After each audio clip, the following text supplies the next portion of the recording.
Olá, profissional da estética, tudo bem com você? Meu nome é Marina Bianchi e hoje eu vim aqui conversar sobre algumas dúvidas que eu tenho recebido sobre microagulhamento. Se você já é nosso inscrito aqui no canal, não deixe de dar o seu like no final desse vídeo e se você tiver alguma dúvida ainda que não foi respondida aqui, por favor, deixa nos comentários que a gente vai incluir nos próximos vídeos. Se você ainda não recebe as nossas notificações, se inscreva no canal, ative o sininho para você sempre saber quando a gente posta conteúdo novo aqui no canal, certo? Então vamos lá. Primeira pergunta é sobre os cosméticos indicados e contraindicados nas primeiras 12, 24 e 48 horas. Para que a gente possa determinar isso, eu quero trazer uma linha de raciocínio do que está acontecendo nessa pele no pós-microagulhamento imediato. Então, quando a gente usa as agulhas para gerar uma lesão e formar os canais do microagulhamento, que a gente sabe que se fecham aí em até 24 horas, dependendo do tamanho da agulha, então o que a gente vai pensar? O que eu quero que entre nessa pele? Eu só vou colocar ativos que possam penetrar, porque eu tenho canais formados. Então, será que maquiagem é interessante penetrar? Protetor solar? Ácidos queratolíticos? Muita gente tem muita dúvida, né? Posso usar ácidos queratolíticos depois do microagulhamento? E a resposta é não. Por quê? Porque eu não controlo a lesão que esse ácido pode promover e eu posso gerar hiperpigmentações e até cicatrizes. Então, eu preciso pensar em associar ativos reconstrutores, ativos que vão ter sinergia com o processo inflamatório, que vão otimizar os meus resultados e não que vai me trazer mais lesão ainda e talvez até uma preocupação e um problema aí para essa pele, tá? Então, a gente espera uns 15 dias para estar utilizando ácido nessa pele microagulhada.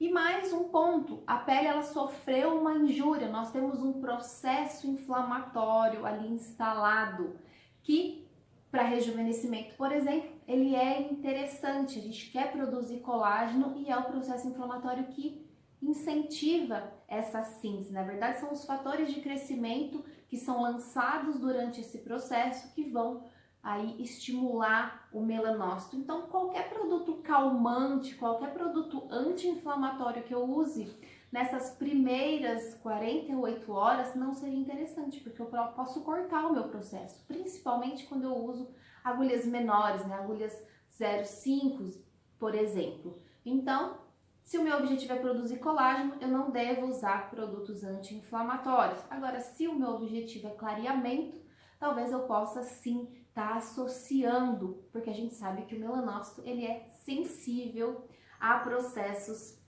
inflamatórios. E outra, temos formações de canais que aumentam a perda de água transepidérmica. Então, por que não utilizar ativos hidratantes que recuperem essa hidratação, que ajuda a manter a água na pele? Também a gente precisa entender que nessas primeiras horas aí nós temos uma vermelhidão, uma ardência na pele, um desconforto. Então seria muito interessante utilizar uma água termal, por exemplo. Posso utilizar? Posso, desde que não tenha sódio e ativos também anti-inflamatórios, desde que seja uma água apenas, né, rica em oligoelementos aí para tratar essa pele e ainda trazer essa refrescância que traz a água. Entre a segunda e a quarta hora do pós-procedimento, pela minha prática clínica, eu acho interessante o paciente já lavar o rosto depois desse período. É porque parte do produto ele acaba secando na pele e traz um certo desconforto também junto com esse ressecamento normal que vem no pós-microagulhamento.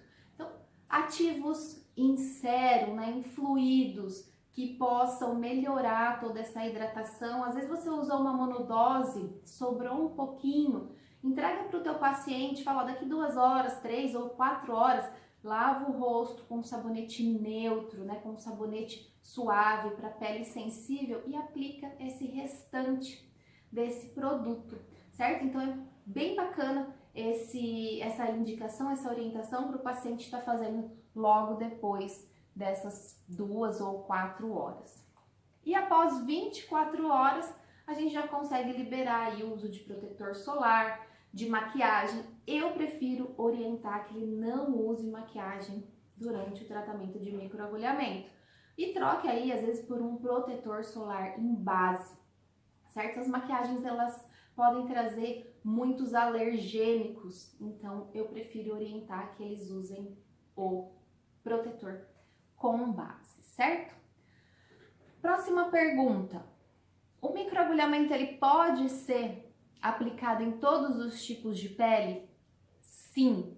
Se aplicado corretamente, o microagulhamento não vai causar nenhum efeito adverso nas peles dos fototipos mais altos, mas a gente deve lembrar que fototipos altos não sustentam grandes agressões. Eu vou ativar o melanócito se eu agredir demais essa pele, então eu vou usar o que? Uma agulha menor. Eu vou associar produtos que agreguem na disfunção que eu quero tratar e usar o microagulhamento como um coadjuvante, como um permeador, como um estimulador de renovação celular para melhorar a qualidade da pele. Então, evitar processos inflamatórios intensos, certo? Mas pode ser usado tranquilamente, porque ele tem essa grande característica de manter a barreira cutânea intacta.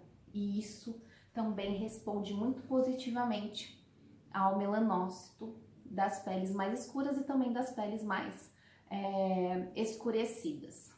Como eu sei quantas sessões são necessárias? Não existe uma receita, não existe uma fórmula exata. Olha, para isso eu faço X sessões, para aquele outro eu faço X. Não. É de extrema importância você avaliar a necessidade dessa pele, você avaliar o que eu vou tratar, quais são os meus objetivos com essa pele, quais são os hábitos do meu paciente, quais são as disfunções associadas, ele usa home care em casa, como que eu vou traçar esse plano de tratamento para ele? Então vai depender muito do que essa pessoa vai apresentar. Então uma dica que eu dou para vocês é faça um tratamento em blocos. Monte o primeiro bloco do tratamento e conversa com o paciente. Olha, a gente vai fazer X sessões, 4, 3 sessões nesse primeiro bloco, depois eu vou te reavaliar e a gente vai ver a necessidade de mais sessões e de outros procedimentos associados. E assim a gente vai tratando essa pele sem determinar um número X de sessões que a gente acha que vai ser necessário. Então isso acaba deixando muito vago e acaba que, se a gente precisar de mais sessões lá no final, o paciente vai falar assim, mas você falou que eu precisava só de 5, agora você está falando que eu preciso de 8? Então tudo vai depender. Então façam isso, trate em blocos e sempre coloquem no papel qual que é o meu objetivo com essa pele, o que essa pele precisa.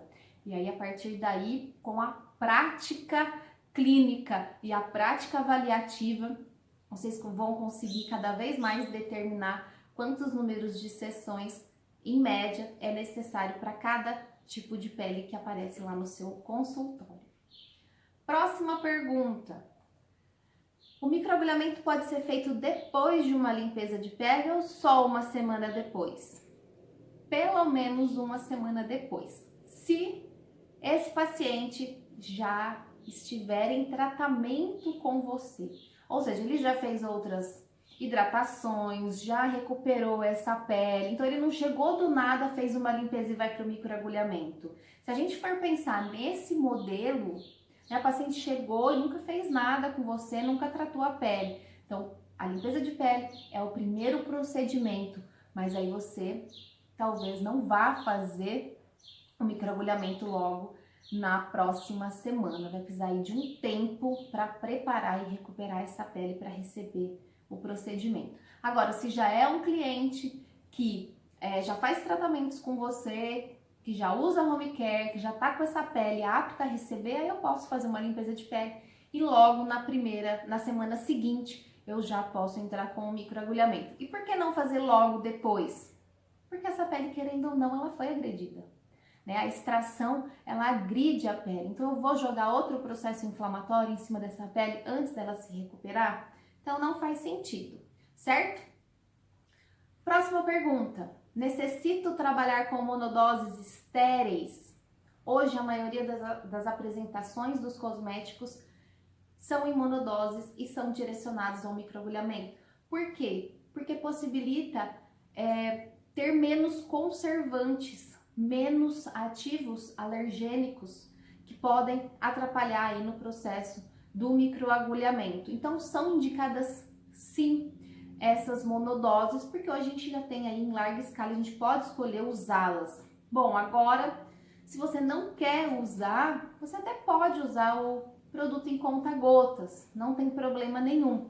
O que eu sugiro sempre mantenha muito bem limpo os seus produtos e o produto que você escolher usar no microagulhamento, use só para o microagulhamento, certo? Para que não haja contaminação desse frasco ou desse produto, que ao contrário da monodose, a gente tem muito mais facilidade para contaminar esse produto e gerar processos alérgicos aí, certo? É necessário microagulhar o rosto todo? Quando a queixa do paciente é local e específica, eu microagulho o rosto todo, certo? E às vezes até pescoço, colo e mão.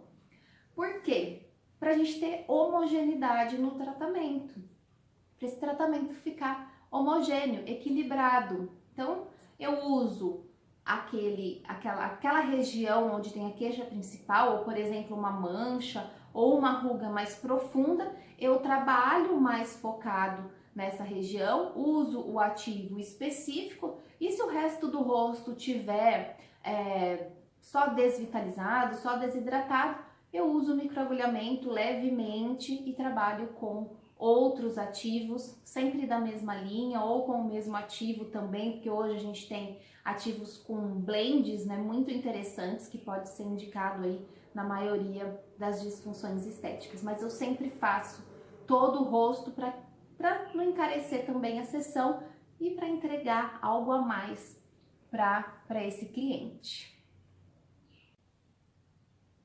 Próxima pergunta. Já foi comprovado que o microagulhamento é melhor que o jato de plasma?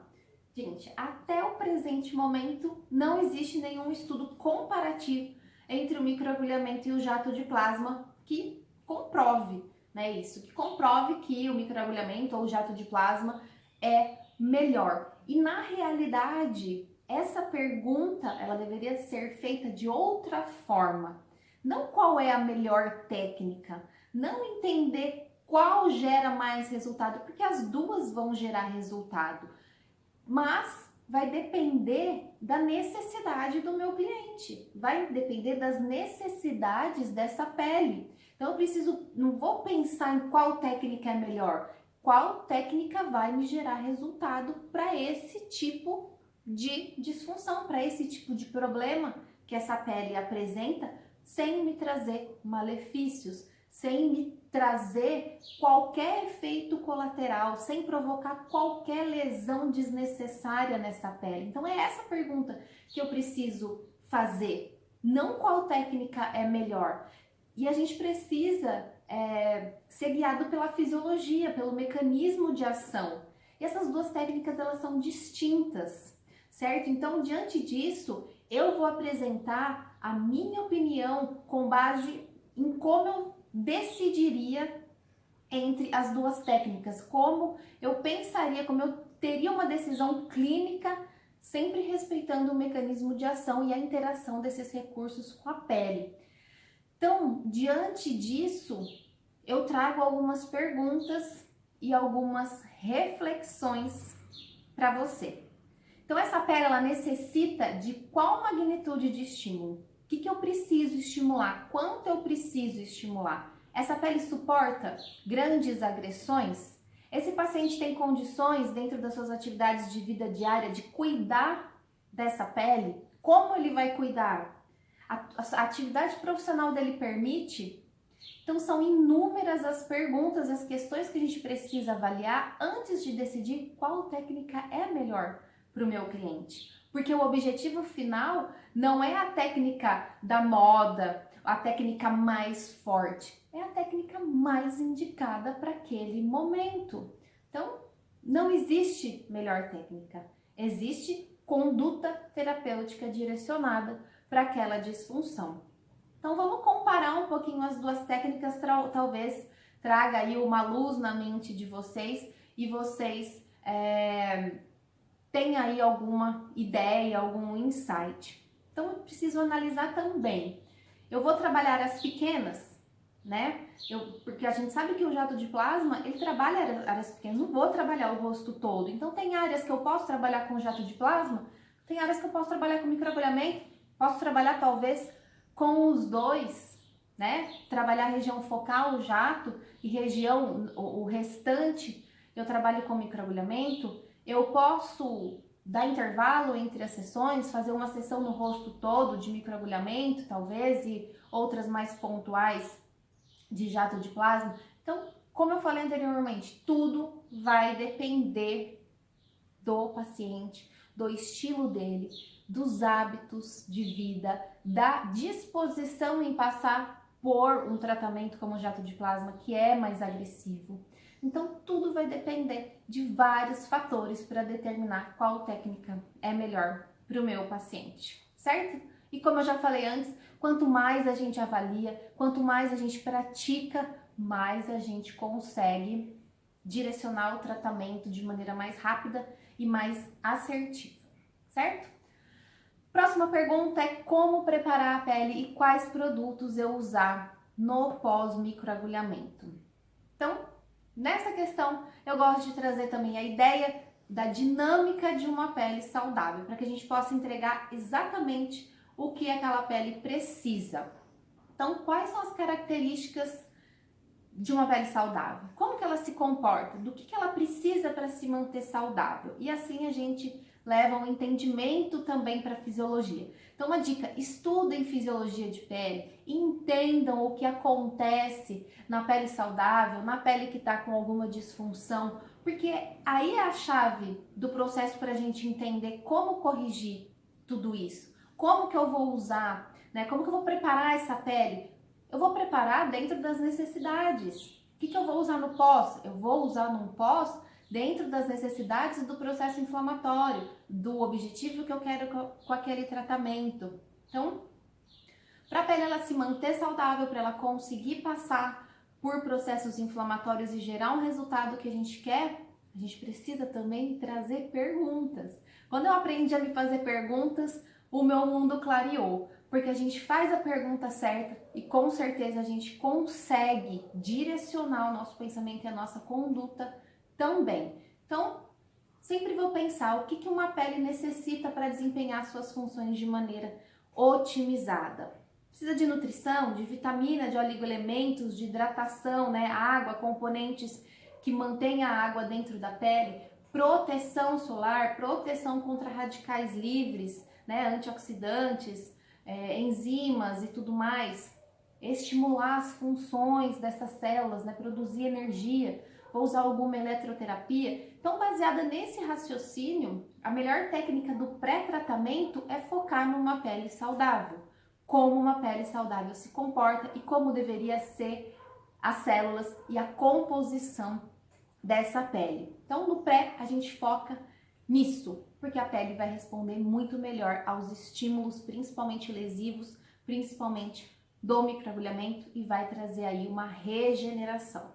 Já no pós-microagulhamento, a gente tem que levar em conta que passou por um processo inflamatório, né? Tem liberação de radicais livres, tem fatores de crescimento agindo ali. Então, o que eu preciso fazer para auxiliar, para entrar em sinergia com esse processo? Posso entregar fatores de crescimento? Sim. Posso entregar antioxidantes? Sim também. Hidratação? Sim também. Que eu vou conseguir conduzir um ambiente propício para que eu tenha respostas fisiológicas adequadas. Eu tenho que pensar no meu objetivo também. Eu quero um clareamento, então qual ativo eu vou escolher para estar dentro do meu produto que eu vou usar no pós-microagulhamento? Um tranexame com uma vitamina C, resveratrol. Quero rejuvenescimento, vou usar fatores de crescimento. Estou revitalizando apenas essa pele.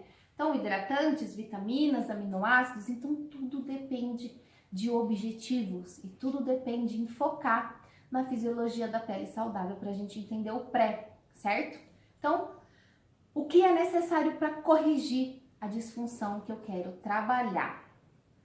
Lembre-se também que para a gente trabalhar com microagulhamento, a gente precisa de uma base cosmética ideal. Então, escolha sempre fluidos, né?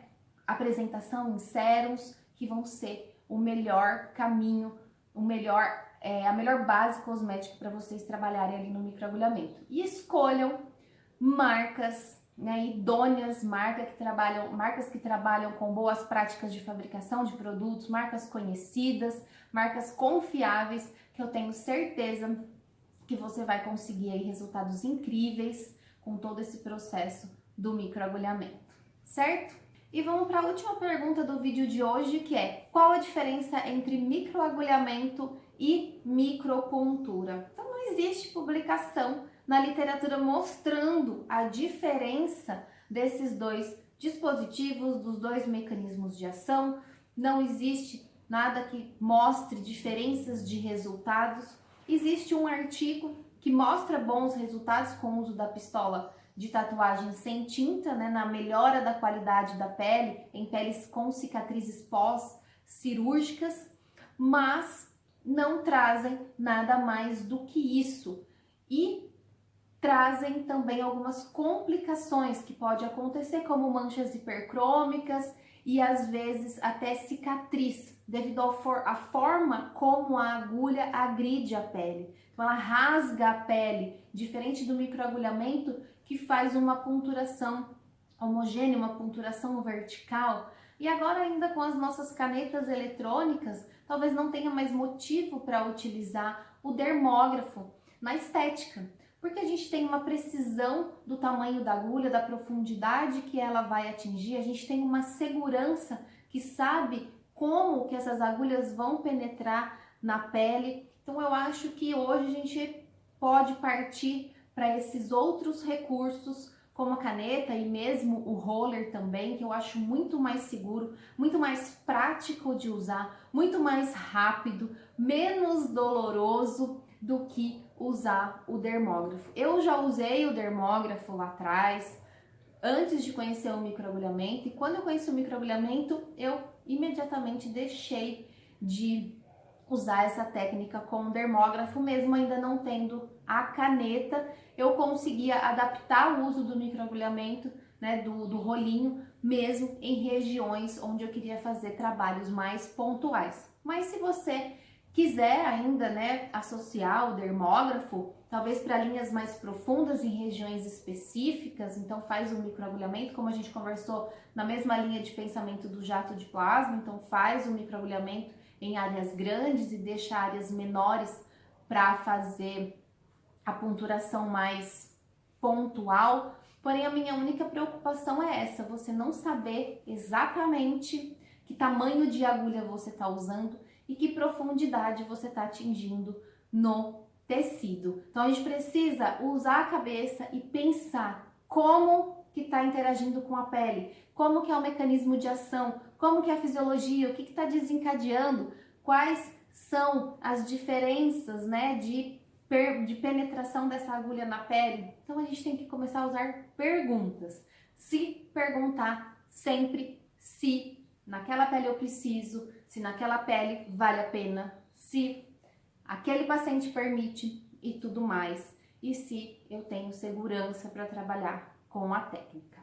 Tudo bem? Então, ficou aí essas 9 perguntas iniciais que eu recebi e trouxe aqui as respostas, um pouquinho da minha opinião, um pouquinho da minha vivência clínica, e fechamos esse vídeo de hoje. E eu te encontro no próximo. Se tiver alguma dúvida, se tiver qualquer pergunta para fazer ou qualquer opinião sobre essas respostas, eu vou adorar saber, porque assim a gente vai crescendo junto e evoluindo nos nossos estudos. Combinado? Se você gostou, deixa o seu like aqui e não se esquece de se inscrever no canal e ativar as notificações. Combinado? Um beijo e até o próximo!